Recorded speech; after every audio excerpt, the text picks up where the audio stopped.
The great hall of the Galactic Council stretched wide like the belly of some massive beast, and Commander Virus Cellen of the Kalari Dominion stood at its center with absolute confidence burning in her 4 eyes.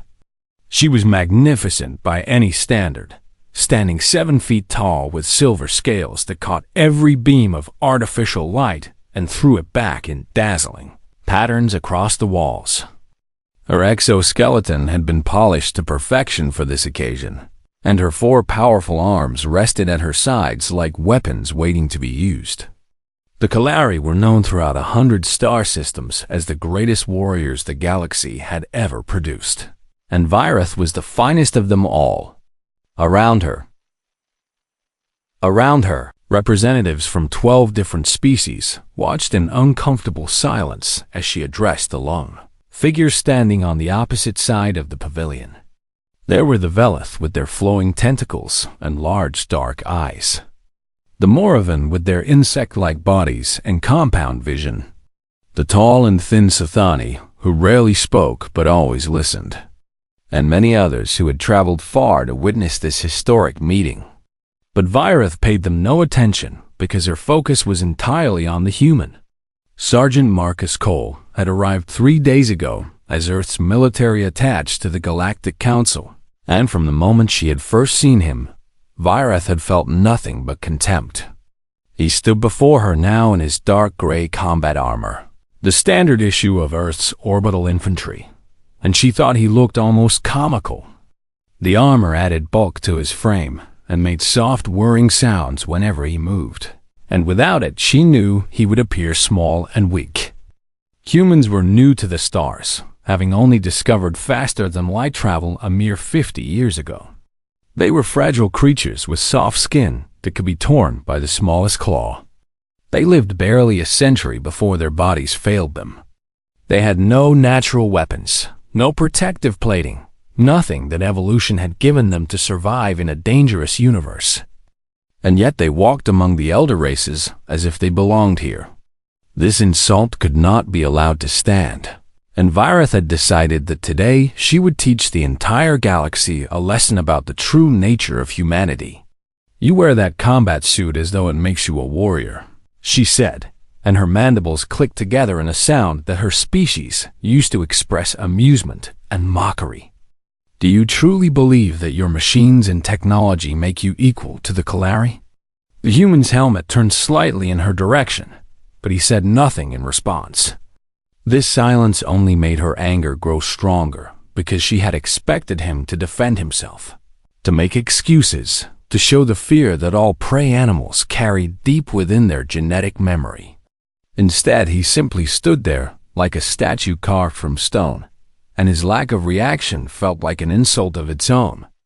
"Without your armor and your weapons, your species is nothing," Virith continued, raising her voice so that every delegate in the hall could hear her words clearly. "You are prey animals who have somehow convinced yourselves that you deserve a place among the predators. You build machines to hide your weakness. You create technology to mask your fundamental inadequacy." The Velith ambassador shifted uncomfortably in her hover chair, her tendrils curling inward in a gesture of distress.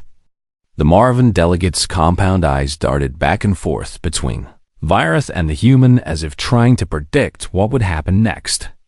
Even the normally emotionless Sathani leaned forward with what might have been curiosity, but the human remained silent and still.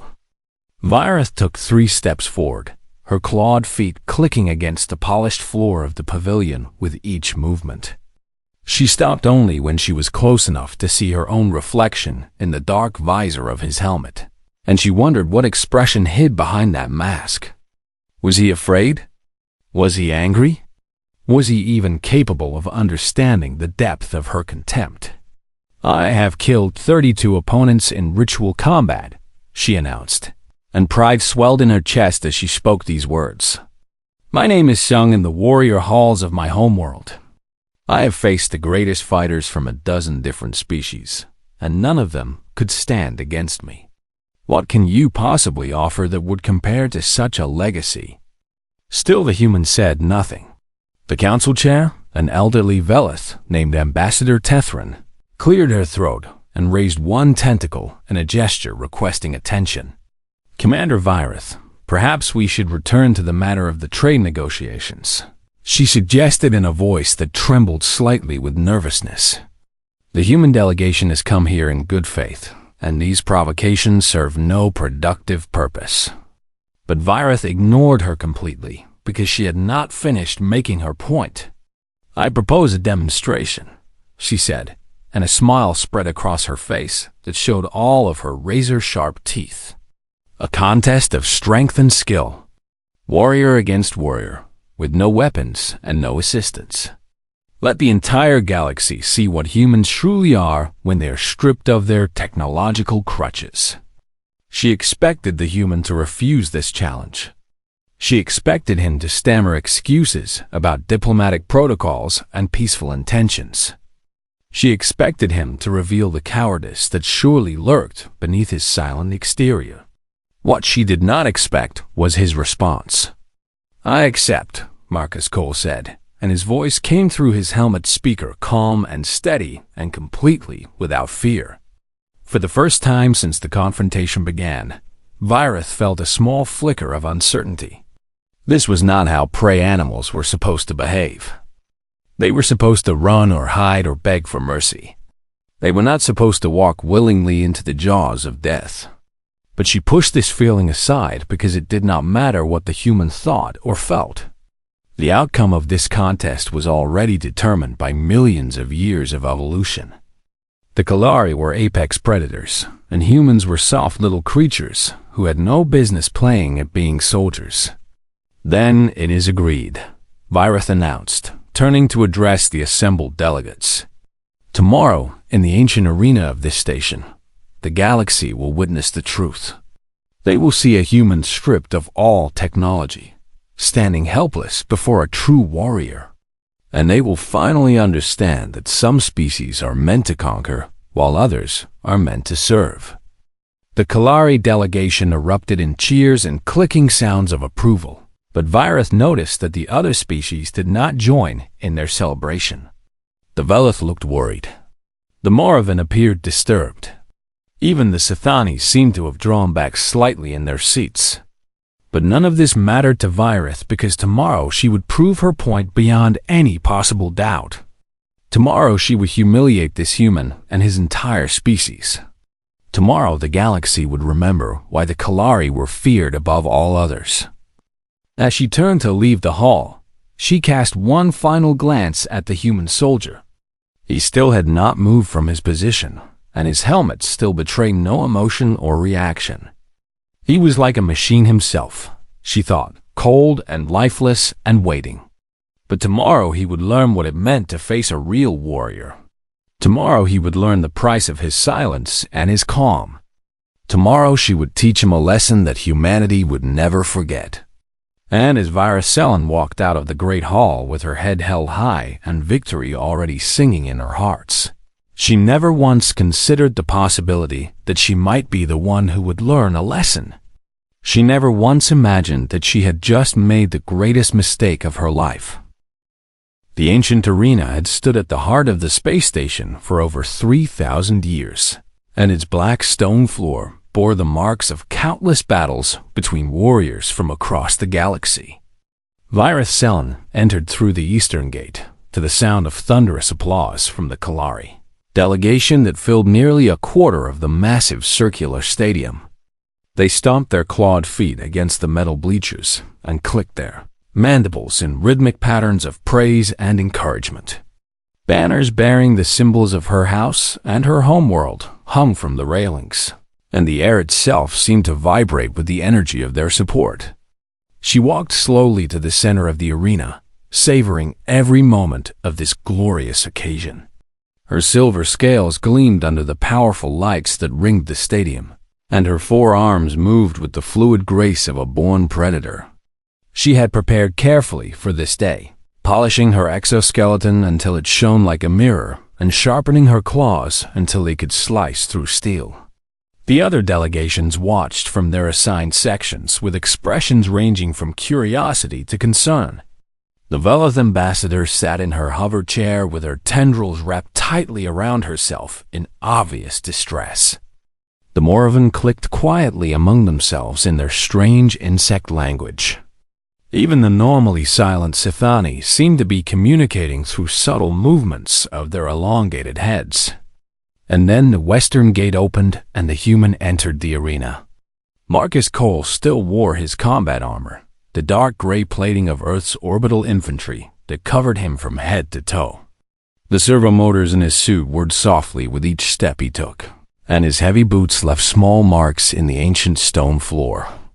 He walked with a steady pace that showed neither hurry nor hesitation, and his helmet remained pointed straight ahead as he approached the center of the arena. Even with his armor, he looked small compared to Virith. She towered over him by more than a foot, and her natural bulk made his armored form seem almost fragile by comparison. The Kalari delegation laughed and jeered as he took his position, making crude jokes about humans and their dependence on technology. The Arbiter, an elderly member of a species called the Quorith, who were known for their absolute neutrality, floated forward on a small anti-gravity platform. His wrinkled blue skin and multiple eyes gave him an appearance of ancient wisdom, and when he spoke, his voice carried across the entire arena through hidden speakers. The rules of this contest are simple, he announced in a tone that suggested he had spoken these same words many times before. No weapons of any kind are permitted. No outside assistance will be allowed. The combat ends only when one participant submits or when one participant can no longer continue. Do both parties understand and accept these terms? I accept, Virus said immediately, and her voice rang out strong and confident. I accept, Marcus replied, and his voice through his helmet speakers sounded just as calm as it had the day before. The Arbiter nodded and floated backward to a safe distance before raising one gnarled hand. Then let the contest, he began, but Virith interrupted him before he could finish. Wait, she commanded, and she pointed one clawed finger at the human. I want him to remove his armor. I want his people to see exactly what they are. I want the entire galaxy to understand that without their machines, humans are nothing but helpless prey. Laughter erupted from the Kalari stands, and several of their warriors began chanting something that sounded like a hunting song. The other delegations remained silent, watching with intense focus, as if afraid to miss a single moment of what was about to happen. Marcus Cole stood motionless for a long moment, and Virith felt certain that he would refuse. Surely, even a human could understand that removing his armor would be suicide. Surely he had enough intelligence to recognize the danger he was in. This was the moment when he would show his true nature, when he would try to back out of the challenge, when he would prove that humans were exactly as weak as she had always claimed. But instead, his hands moved to his helmet. The release seals hissed as they disengaged, and slowly, deliberately, he lifted the helmet from his head. The face beneath was unremarkable by Kalari standards, with soft skin and a nose and two small eyes that seemed impossibly vulnerable. His hair was cut short in a military style, and his jaw was covered with short, bristly fur that humans called a beard. Several scars marked his face, one running from his forehead down across his left eyebrow and another cutting across his right cheek. But what caught Virith's attention was his expression. He was not afraid.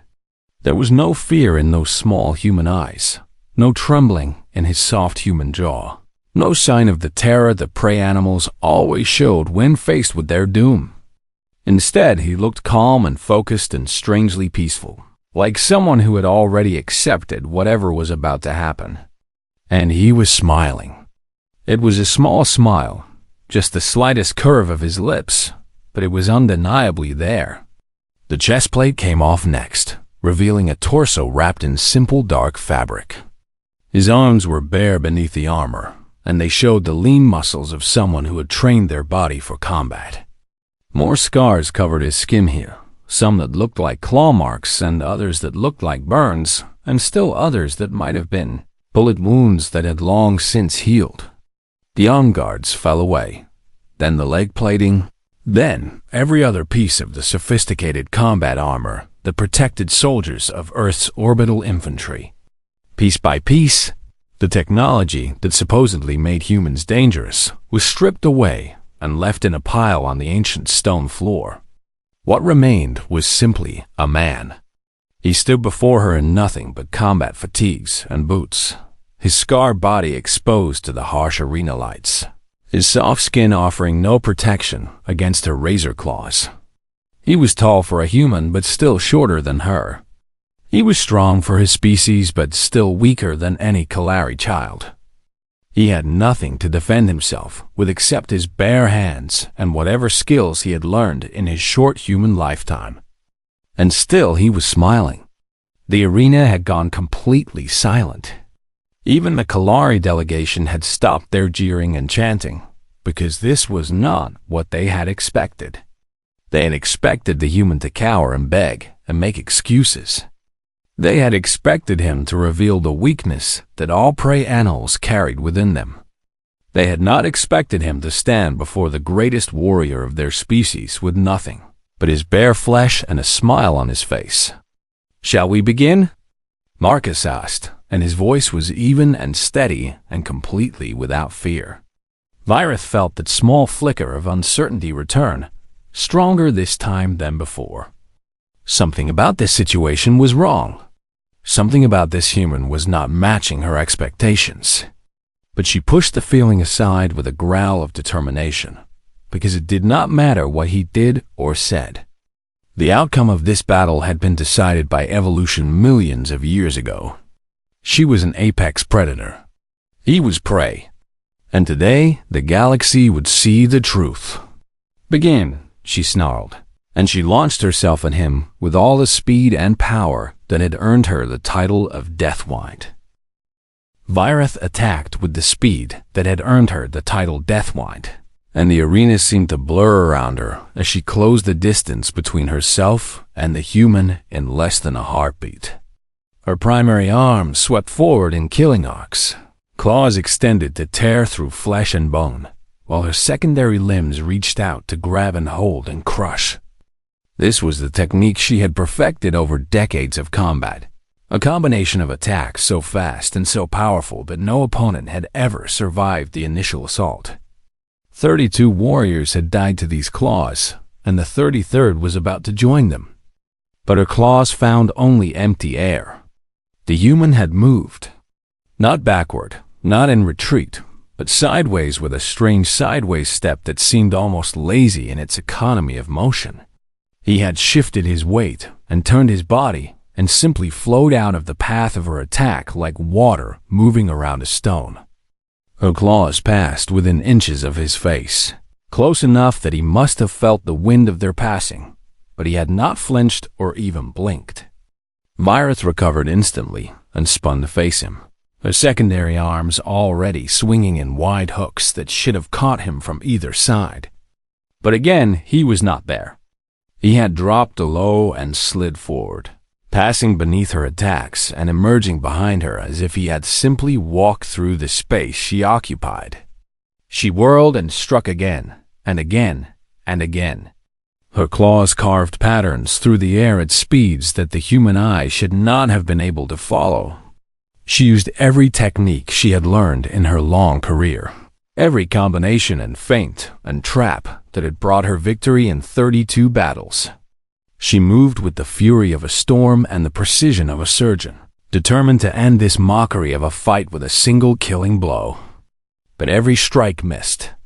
The human flowed around her attacks like smoke, never more than a breath away from death, yet never quite there when her claws arrived.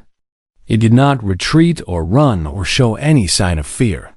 He simply moved with that strange, lazy grace, shifting and turning and stepping with a minimal effort that made her maximum effort look clumsy by comparison. The Kalari crowd had gone completely silent. No one had ever avoided Virith Selen in combat. No one had ever made her look foolish. No one had ever treated her attacks as if they were nothing more than a mild inconvenience. And yet this soft little human, this prey animal without armor or weapons or any natural defenses, was doing exactly that. "You are fast," Marcus admitted, ducking beneath a horizontal swipe that should have taken his head from his shoulders. "Faster than the Kreth warrior I fought on Helios 4. Faster than the Vorn assassin who came for me on Europa Station. Your species has evolved impressive reflexes." He stepped aside from a thrust that would have impaled him through the chest, and for a moment they stood facing each other across a distance of only a few feet. "But you have never had to work for a kill, have you?" he continued, and his voice was not even slightly out of breath. "You have never faced something that did not die when you hit it. You have never fought an enemy that kept coming, no matter how much damage it took. Your entire species evolved as apex predators, which means you never needed to develop the one thing that matters most in a real fight." Virith snarled and lunged at him with renewed fury, her anger burning hot in her chest. How dare this creature lecture her about combat? How dare he speak to her as if she were the student and he the teacher? She was the greatest warrior of the Kalari Dominion, and she would not be mocked by prey. Her claws finally found their mark. The tips of her primary right arm sliced across his shoulder, tearing through the fabric of his uniform and into the soft flesh beneath. Red blood, so shockingly bright and red against his pale skin, welled up from the wound and began to run down his arm. She had drawn first blood, and the sight of it filled her with savage satisfaction. But the human did not scream. He did not fall. He did not even slow down. He grunted, a small sound of acknowledgement more than pain, and then his hand came up and caught her extended arm. His grip closed around her wrist with surprising strength, and before she could react, he twisted. Pain exploded through her arm like nothing she had ever felt before. He had found the joint where her exoskeleton segments met, the tiny gap in her natural armor that was normally invisible to other species, and he was applying pressure with surgical precision. His fingers dug into the soft tissue beneath the gap, and she could feel the bones and tendons grinding together as he continued to twist. She pulled back with a cry of shock, and he let her go. They stood facing each other again, both of them marked now by the battle. Blood dripped from the wound in his shoulder, but he seemed to pay no attention to it. Her arm throbbed with a deep ache that she had never experienced before, and she found herself cradling it against her chest protectively. "First blood to you," Marcus said, glancing down at his wounded shoulder. The bleeding was already slowing, which should not have been possible for such a fresh wound. "My turn." And then he attacked. Virith had never imagined that a human could move so fast. One moment he was standing still. The next he was inside her guard with his elbow driving toward her face. She blocked the strike with her secondary arm, but the impact sent a shock wave of pain through her already injured limb. He was not stronger than her, she realized with growing horror, but he was putting every ounce of his strength into precise targeted strikes that maximized damage. She swung at him with her primary arms, but he was already moving. He caught her right wrist and redirected her attack, using her own momentum to pull her off balance. Before she could recover, his knee came up and slammed into the joint of her secondary left arm, and she felt something crack beneath the impact. The crowd gasped as Virith stumbled backward, her left secondary arm hanging limp at her side. This could not be happening. She was an apex predator, the finest warrior her species had ever produced. She should not be losing to a soft little human with no natural weapons. This was impossible. This was wrong. This could not be real. But the pain in her arm was very real, and the blood on his shoulder was very real, and the cold, calm expression on his face was the most real thing of all. "Your species never learned to target weak points," Marcus said, circling her slowly like a predator stalking wounded prey. "Why would you need to? Everything you ever faced was weaker than you. But humans we spent millions of years fighting things bigger and stronger and faster than us. We learned to find weaknesses because weakness was all we had. He moved again, and this time she could not stop him. His palm struck the nerve cluster beneath her mandible, and her vision exploded into white-hot stars of pain. She swung blindly with her working arms, but he had already slipped past her guard and delivered another precise strike to the gap between her thorax plates. The Kalari delegation watched in stunned silence as their greatest champion staggered and bled and struggled against this impossible opponent. The other species watched with expressions that ranged from shock to something that might have been dawning understanding. And Marcus Cole kept coming, patient and relentless and completely without mercy. The next 3 minutes changed everything the Galactic Council thought they knew about humanity. Marcus Cole did not fight like a Kalari or like any other species that the assembled delegates had ever witnessed in combat. He did not rely on strength or natural armor or overwhelming force. He fought like something that had spent its entire evolutionary history as prey. Something that had faced bigger and stronger and faster opponents every single day. Something that had decided at some point in its development that it would become the most dangerous prey the universe had ever produced. Virith tried to create distance between them, using her longer reach and superior speed to keep him at bay, but he simply walked through her attacks as if they were gentle breezes rather than killing blows. Every time her claws came close, he shifted just enough to avoid them. Every time she tried to grab him, he flowed around her limbs like water. Every time she thought she had him cornered, he was already somewhere else. And through it all, he kept talking. "You know why humans wear armor?" he asked, driving another elbow into the soft tissue beneath her mandible. "It is not because we are weak. There is a difference between weakness and fragility, and most species in this galaxy have never learned what that difference is." Virith staggered backward, ichor leaking from a new crack in her facial plating. She swung at him with her primary right arm, putting all of her remaining strength behind the blow, but he simply ducked beneath it and delivered a precise kick to the joint of her primary left arm. She screamed as something inside the joint gave way with a sickening crunch. "Weak means we cannot do damage," Marcus continued, not even breathing hard despite the blood still flowing from his shoulder wound. "Weak means we are not a threat. Weak means you can ignore us and move on to more dangerous prey. But fragile? Fragile means something completely different." He caught her counterstrike, twisted her arm in a way that sent white-hot agony shooting through her nervous system, and she felt another joint begin to fail under the pressure. "Fragile means we break easily," he said, and his voice was calm and measured like a teacher explaining a simple lesson. "Fragile means our bodies are not designed to take punishment.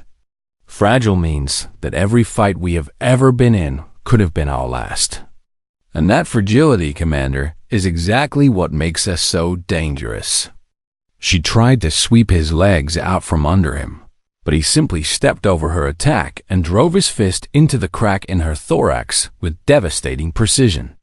The blow was not particularly strong by Kalari standards, but he had found the exact spot where her exoskeleton was already damaged, and the impact sent shock waves of pain through her entire body.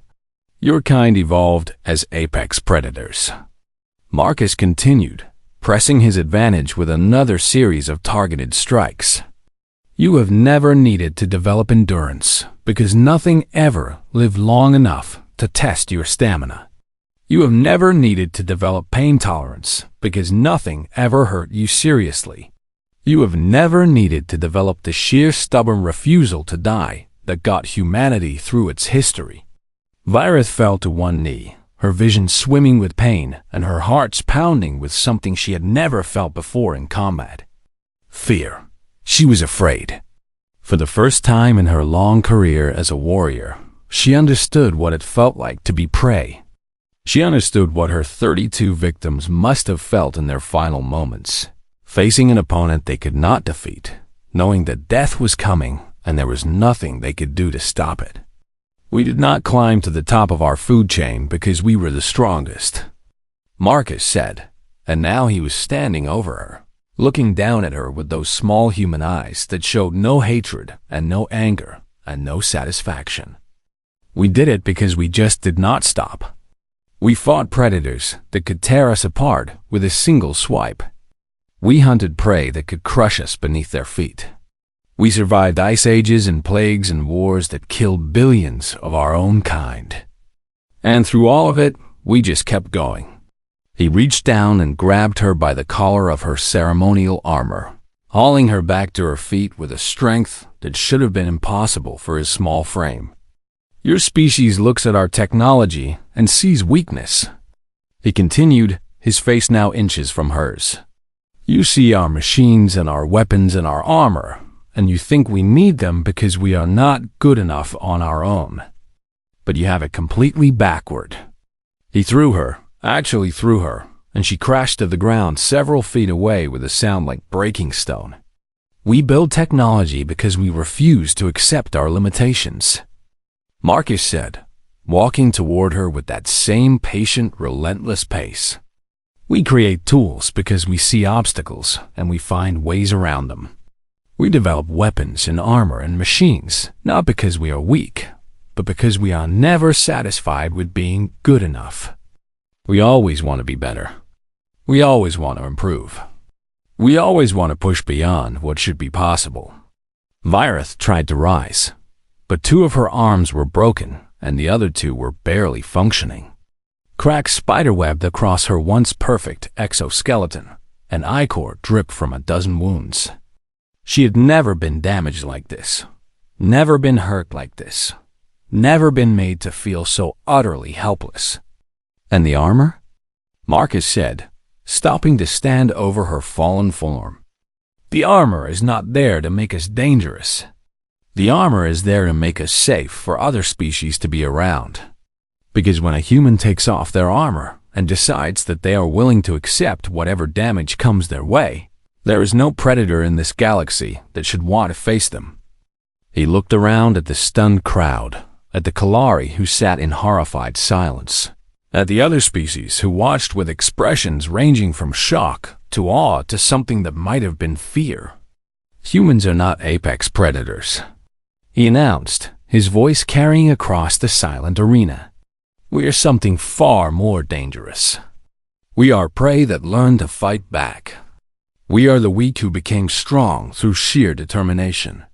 We are the fragile who survived because we refused to accept death as an answer. He looked back down at Virith, and for just a moment, she thought she saw something like pity in his small human eyes. And when you back a human into a corner, when you threaten what they love, when you force them to fight with everything they have. He paused, and the arena held its breath. That is when you learn why so many predators on our homeworld went extinct while humans inherited the earth. Virith lay on the ancient stone floor, staring up at this impossible creature who had dismantled her piece by piece, and she finally understood the truth. The armor had never been about hiding human weakness. The armor had been about containing human danger. Virith Selen lay on the ancient stones of the arena, and she could not remember ever feeling so broken. 3 of her 4 arms were shattered, the joints and bones within crushed by precise strikes that had found every weakness in her natural armor. Her exoskeleton, which she had polished with such pride only hours before, was now a ruin of cracks and fractures that leaked ichor onto the black stone floor. Her mandibles hung loose and painful, and her 4 eyes struggled to focus on the figure standing over her. The human looked almost as damaged as she felt. Blood soaked the entire left side of his body from the wound she had inflicted early in the fight, and the flow had never fully stopped, despite how slowly it seemed to be moving. One of his eyes had swollen completely shut from a lucky strike she had managed to land, turning the left side of his face into a purple and red mess. His right hand hung at a strange angle that suggested broken fingers, and she could see other injuries beneath his torn uniform that should have left him screaming in pain. but he was still standing. He stood over her with his feet planted wide for balance, his breath coming in deep measured draws that showed his exhaustion, his one good eye fixed on her face with an intensity that made her want to look away. He was damaged and bleeding and clearly hurting, but there was no weakness in his posture and no fear in his expression. "Yield," he said, and the word was not a demand or a threat. It was almost gentle, like advice from a friend or wisdom from a teacher. The arena was utterly silent. The thousands of delegates who had come to watch this contest held their breath, waiting to see what would happen next. The Kalari sat in stunned disbelief, their greatest champion broken and bleeding on the floor. The other species watched with expressions that ranged from shock to awe to something that might have been respect. Virith looked up at this impossible creature, this soft, fragile human who had dismantled her piece by piece, and she felt something she had never experienced before in her long career as a warrior. Humility. She had mocked him for removing his armor. She had laughed at his soft skin and his small size and his lack of natural weapons. She had called him prey and assumed that meant he was weak. She had believed that evolution had already decided the outcome of this fight. And she had been completely, utterly wrong. The armor was not there to make him strong. She understood that now, understood it in her broken bones and her aching flesh. The armor was there to make him safe, not for himself but for his enemies. When a human put on their armor, they were showing mercy to the galaxy. When a human took off their armor and stepped into battle with nothing but their bare hands and their stubborn refusal to die, they were unleashing something that no natural predator could match. "I yield," Virith whispered, and the words tasted strange in her mouth because she had never spoken them before. Marcus Cole nodded slowly, and then he did something that shocked her even more than his victory. He extended his unbroken hand. For a long moment, Virith simply stared at the offered limb. In Kellery culture, a defeated warrior was left to rise or fall on their own merits. To offer assistance was considered an insult, a statement that the defeated was too weak to stand without help. No Kellery would ever accept such an offer, no matter how badly they were injured. But she was beginning to understand that humans did not think like Kellery. She reached up with her one working arm and took his hand. His grip was warm and firm and surprisingly gentle as he helped her to her feet. She towered over him even now, her broken body still taller than his battered frame, but she felt no superiority in the difference. She had learned today that size and strength and natural weapons meant nothing when facing a species that had learned to fight without any of those advantages. "You fought well," Marcus said, and there was no mockery in his voice. "Faster than almost anything I have ever faced. If you had not spent your whole life expecting quick victories, you might have won." Virith nodded slowly, accepting the assessment for what it was. He was not insulting her. He was giving her honest feedback, the kind of feedback that could make her a better warrior if she chose to learn from it. "I was wrong," she said, and her voice carried across the silent arena. "I called your species weak. I called you prey. I mocked you for relying on technology and armor. But I understand now. I understand what humans really are." She turned to face the assembled delegates, her broken body straightening with as much dignity as she could muster. "Humans are not weak," she announced, and her voice rang out strong despite her injuries. "They are fragile. There is a difference.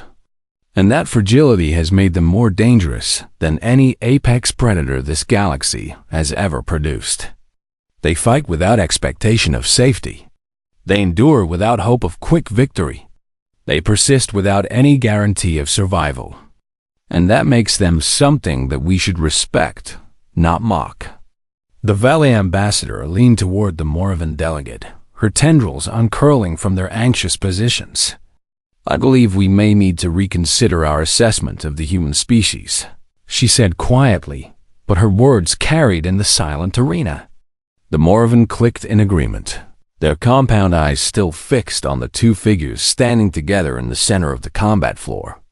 Even the silent Sithani seemed to nod, their elongated heads dipping in what might have been acknowledgement. Marcus Cole began walking toward his discarded armor, but before he could reach it, Ambassador Tethrin floated forward on her hover chair. "Sergeant Cole," she called out, and her voice trembled slightly, but with awe rather than fear. "On behalf of the Galactic Council, I wish to apologize for the treatment you have received. The challenge that was issued today was insulting and inappropriate, and you have shown remarkable restraint in your response." Marcus paused and turned to face her, his one good eye calm and patient. "No apology is necessary, Ambassador," he replied, and his voice was still steady despite his obvious exhaustion. "I understood Commander Virith's concerns.